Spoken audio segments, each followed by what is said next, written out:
Yung bang mga ahas, nakakausap nyo or nauutusan?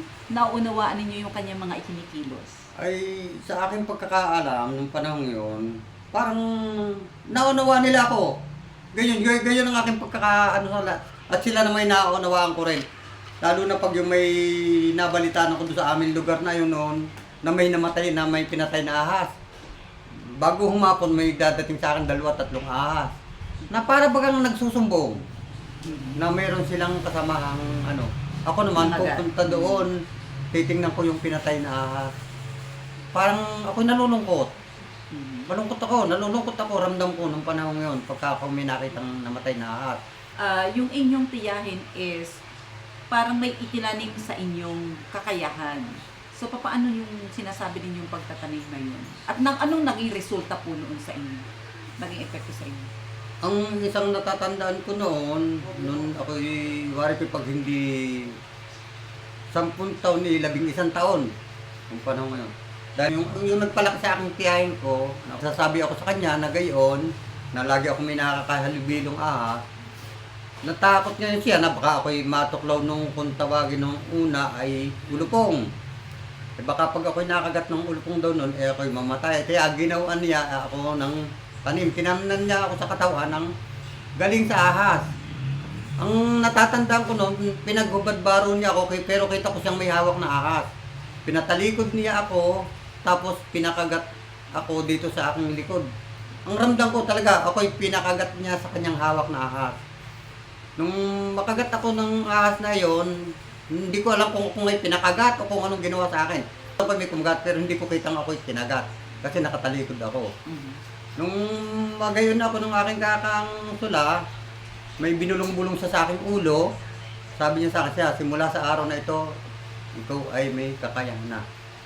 Mayroon ka ng kakayahan na pamuin, pasundin o ano man ang naisip mo sa ahas. Huwag ka lang lalabis at dahil ang itinanim ko sa iyo ay may hangganan. Yan sa ngayon ay magagamit mo yan, pero huwag mong ipagyayabang. Yan ang number 1 binilihan niya sa akin. Huwag kong aabusuhin at huwag kong ipagyayabang. Yung kakayahang ibinaon niya sa akin, katawan. Basta ang aking gagawin laang ay kung sakaling may nangangailangan ng tulong, ay gawin ko ang aking nararapat upang makatulong ako sa aking kapwa. Yun ang ibinili niya sa akin. At huwag ako magmamalabis. Nung una, pag ako'y nakakahuli, mayroong 1 linggo sa amin, alaalaga ko, nagtambong sa harapan ng bahay ko, paikot ng bahay ko noon. Basta noon, mayroong 30 ahas, nakatambang dyan sa palibot ng bahay ko. Wala kaming aso, siya ang pinakagwardya ng bahay namin pag kami aalis. Ngayon, pero nung magtagal, naisip-isip ko kako baka makadisgrasya, ako pa mag-isanhi. Yung mga nahuli ko nung una, ang ginagawa ko, dinadala ko doon sa may lugar na walang tao. Yung malayo sa kabahayan. Ibinabalik ko siya doon sa gubat na gubat. Dahil nung una na may malapit pang kagubatan, napakarami pang kalaparang kagubatan. Naalpasan ko siya para hindi siya malapit sa mga tao at na huwag makadisgrasya. Nung una, ay sadyang maamo, napapaamo ko siya. Basta pwede ko siyang pagkapangin sa aking kamay, pwede kong pagkapangin sa aking lig, sa aking... Basta siya napapaamo ko ng among-amo nung una. Kaya lang ditong bandang huli, itong ano, parang siguro may nagawa na akong mga sala sa kanila, kaya ako yung nilalabanan na. Hindi ako kinakagat niyan, pero nitong tumagal, nung ako'y ngayon nagkaroon na ng mga tropa-tropa, napasama na ako sa karamihan, karoon na ng galit sa akin ng ahas. Kasi kaya siguro nagkagayon kasi ako mayroong nilabag sa kanila. Kung sa batas ng tao, may nilabag akong batas ng mga ahas. Alin ang nilabag kong batas nila? Yung sila'y kainin ko. Okay, kayo informed na Wala pa akong bawal. kaalaman. Although walang kaalaman, walang nakakapagsabi.